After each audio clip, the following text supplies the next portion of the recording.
जय गौरी गोपाल, राधे राधे मेरी प्यारी प्यारी बहनों, मेरी प्यारी प्यारी बेटियों। अब इस झूठ और षड्यंत्र के अंधकार में आप सबने मेरे लिए अपने प्रेम और विश्वास के दीप जलाए। मेरी बहनों ने, मेरी बेटियों ने, बुजुर्गों ने, बच्चों ने इस मुश्किल समय में आप सबने साथ दिया। आपका हर संदेश, आपका हर कमेंट मेरे लिए केवल शब्द नहीं, वो मेरी कलाई पर बंधी हुई आपके द्वारा वो राखी थी, जो मुझे बार बार हर क्षण हिम्मत शक्ति देती रही। मैंने एक एक शब्द पढ़ा आपका लिखा हुआ, और हर शब्द में आपकी ममता और आपका आशीर्वाद मुझे प्राप्त होता रहा, और मैं आपके आशीर्वाद से प्रसन्न होता रहा कि चलो सच को किसी ने तो समझा, मेरे भाव को किसी ने तो जाना, और आपका विश्वास मैं महसूस करता रहा। आज मैं आपके चरणों में हृदय से प्रणाम करता हूँ।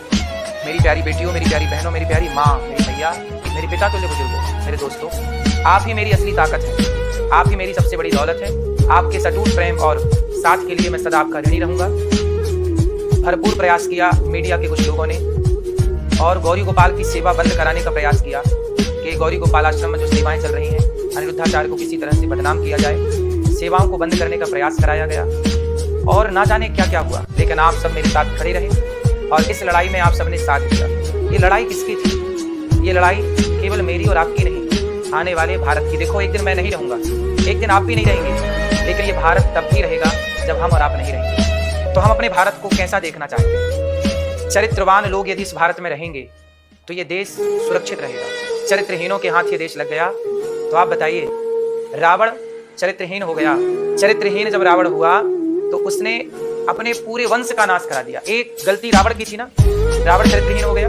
मेघनाथ की क्या गलती थी? रावण के 1 लाख बेटे थे, उनकी क्या गलती थी? लेकिन राजा जब चरित्रहीन हो गया तो 1 लख पूत 1.25 लाख नाती, जिसके घर पर दिया ना बाती, रावण की लंका जल गई। लेकिन राम चरित्रवान है, हम राम की सेवा और पूजा करने वाले हैं। इसलिए मैं बस यही प्रार्थना करता हूँ कि बेटियों को लंबी उड़ान भरनी चाहिए, आकाश और अंतरिक्ष तक जाना चाहिए। बेटों को भी काम करना है, बेटियों को भी काम करना है, पर हम सब चरित्रवान हैं। चरित्रवान राम चरित्र मानस लिखी गई, राम चरित्र सुन देखो रसिया।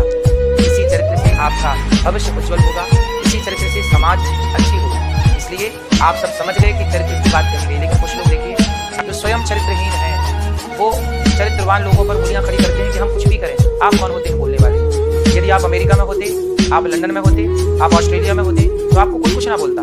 पर आप भारत में, भारत एक सभ्य संस्कृति है, हमारे यहाँ सभ्य समाज रहती है। इस सभ्य समाज में हम रहते हैं, और हमारा देश पूरी दुनिया का नेतृत्व करता है। इसलिए हम सनातनी सब कुछ सिखाते हैं। भारत पूरी दुनिया को मार्ग दिखाता है। हम ही चरित्रवान नहीं होंगे तो लोग हमसे सीखेंगे क्या?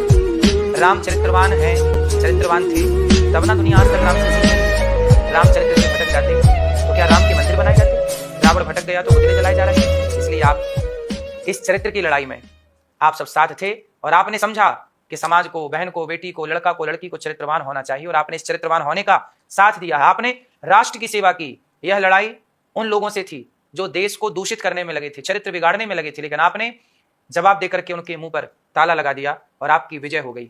आपका बहुत बहुत धन्यवाद। ये दास अनिरुद्ध सदा आपकी सेवा करता रहेगा, और संतों का काम ही है धर्म की आवाज उठाना, सत्य की आवाज उठाना।